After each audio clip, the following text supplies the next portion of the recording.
வணக்கம் மக்களே. நம்ம இன்றைக்கி சிகப்பரிசி வத்தல் செய்ய போகிறோங்க. நல்லதுங்க இந்த உடம்புக்கு. நல்லா டேஸ்ட்டாகவும் இருக்கும். 2 கப்பு அரிசி எடுத்துக்கோங்க. 2 கப்பு அரிசி எடுத்துன்னு 1 கப்பு ஜவ்வரிசி எடுத்துக்கோங்க. அரிசியை 2 வாட்டி நல்லா கழுவுங்க. கழுவிட்டு லைலான் ஜவ்வரிசி வாங்குங்க. நல்லா வெள்ளையாக இருக்கும் பாருங்கள். நல்லாயிருக்கும். லைலான் ஜவ்வரிசி தான் ஊறுனா அந்த பபுள்ஸாக நல்லா வரும், கண்ணாடி மாதிரியா. நைட்டே கழுவி ஊற வச்சுருங்க. ஊற வச்சு ஒரு தட்டு போட்டு முட்டிங்கன்னா காலையில் நல்லா வரும். புளிக்காதுங்க. அடுப்பத்தை வச்சு அகலமான பாத்திரம் வச்சுக்கோங்க. அகலமான பாத்திரம் வச்சுட்டு தேவையான அளவுக்கு தண்ணி ஊற்றிக்கோங்க. தண்ணி நம்ம விருப்பம்தாங்க. பக்கத்தில் சுடுதண்ணி போட்டு வச்சுடுங்க. இல்லை இதில் இருந்தும் கொஞ்சம் சுடுதண்ணி எடுத்துக்கலாம். கொதிச்சதை எப்படி என்ன செய்யலாம். நல்லா மூடி விட்ருங்க. சுடுதண்ணி நல்லா கொதிக்கட்டும். அடுப்பு வெந்தது. சுடுதண்ணி கொதிச்சது. ஜவ்வரிசி போடுங்க. ஜவ்வரிசி போட்டு நல்லா கலரி கொடுங்க. கலரின பிறகு திருப்பியும் தட்டு போட்டு மூடிட்டு வந்துடுங்க. மாவு ஆட்டிக்கலாம். கையில் தாங்க ஆட்டினேன் இன்றைக்கி மாவு. நல்லா நல்லா கழுவிக்கோங்க. அந்த ருப்புக்கல்லை கழுவிக்கோங்க. எங்கள் ஊரில் ருப்புக்கல் தாங்க சொல்லுவோம் நாங்கள். ருப்புக்கல் நல்லா கழுவிட்டு மாவு அரிசி போட்டு ருப்பிக்கோங்க. அது ஒரு 10 நிமிஷம் வேலை தாங்க. நல்லா இருந்தேன்னா கல் 10 நிமிஷத்தில் மசிஞ்சிடும். மசிஞ்சதை மாவு எடுத்துக்கோங்க. மாவு கிண்ணத்தில் எடுத்துக்கோங்க. கிண்ணத்தில் எடுத்து வச்சிக்கின்னு ஒரு 5 பச்சை மிளகாய் எடுத்துக்கோங்க. 5 பச்சை மிளகாய் எடுத்து நல்லா பேஸ்ட்டாக அரைச்சிக்கோங்க. மிக்சியில் அரைச்சிக்கோங்க. அதில் போட்டு அரைக்கலான்னு பார்த்தோம். கலர் மாறிடுங்க அரிசியில் போட்டு அரைச்சோம்னா. இப்போ ஜவ்வரிசி பாருங்கள், கண்ணாடி பதத்துக்கு வந்திருக்குது. கண்ணாடி பதத்துக்கு வந்துருக்குது பாருங்கள். நல்லா கலரிட்டு மாவை நல்லா கிண்டிக்கோங்க. தண்ணி ஊற்றி கூட கிண்டிக்கோங்க. அதை பற்றி எதுவும் இல்லை. அது நம்மளுக்கு கட்டி பட்டுடும். கட்டி இல்லாத கிண்டிக்கோங்க. இல்லை ஜவ்வரிசியில் ஊற்றும்போது திருப்பி கட்டி வந்துடும். இதில் நல்லா கலரி கொடுத்துக்கோங்க. கலரிட்டு அந்த ஜவ்வரிசியில் ஊற்றிடுங்க. ஜவ்வரிசியில் ஊற்றிட்டு நல்லா கலரிக்கினே இருங்க. அது ஒரு பதத்துக்கு வரும். நல்லா கலருங்க. அடி பிடிச்சிடும். அடி பிடிச்சா அப்புறம் வத்தல் அவ்வளோதான். நல்லா கலரிக்கினே இருங்க.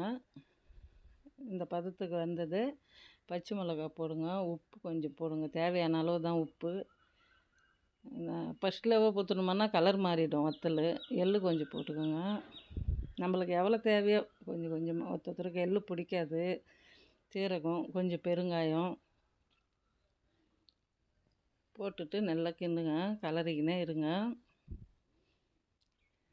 கலந்தது வெந்ததா பாருங்கள். ஒரு கிண்ணத்தில் தண்ணி வச்சுக்கோங்க. இந்த பதத்துக்கு வந்தால் போதுங்க. தண்ணியில் கை விட்டு பாருங்கள். இது மாதிரி வந்தால் அடுப்பில் இருந்து இறக்கிடுங்க. இறக்கி நல்லா ஆற விட்டுக்கோங்க. நல்லா ஆறணுங்க. ஆறினா தான் நம்ம அப்புறம் எடுத்து வச்சு வத்தல் ஊற்ற முடியும். அப்படியே மூடி வச்சுருங்க.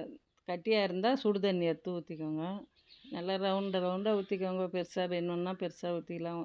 நம்ம விருப்பம்தான். நல்லா ஊற்றிடுங்க. ஊற்றிட்டு வெயிலில் தூக்கி நாங்கள் கட்டில் மேலே தாங்க போட்டிருக்குறோம். துணி போட்டு, வெள்ளை துணி போட்டு. சாயங்காலத்துக்கு இவ்வளோ தான் காய்ஞ்சிதுங்க. மறுநாளும் காய வச்சோம். கொஞ்சம் வானம் மூடிக்கின்னு இருந்தது.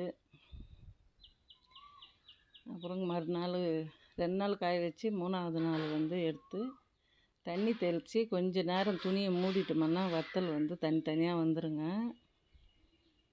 நல்லா தண்ணி தெளிச்சிக்கோங்க. தெளிச்சிக்கினே இருங்க. அந்த துணி நனையிற வரைக்கும் தெளிங்க. தெளிச்சிட்டு அது அழுக்காக வருது பாருங்கள். கையில் எடுத்தோம்னா வரும். இது மாதிரி வரணுங்க.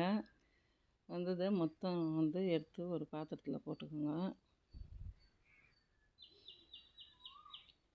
அது ஊறினாவே தனியாக நல்லா வந்துடும். கொஞ்ச நேரம் ஊறணும். அந்த தண்ணி தெளிக்கணுங்க. நல்லா காலையில் தான் தெளிக்கணும். அன்றைக்கே எடுத்து அன்றைக்கே தெளித்தா நல்லா வராது வத்தல். நல்லா எடுத்துட்டு ஒரு குண்டானில் போட்டு திருப்பியும் வெயிலில் காய வைக்கணுங்க. வெயிலில் கொஞ்ச நேரம் காய்ஞ்சாவே போதும், எடுத்துடலாம்.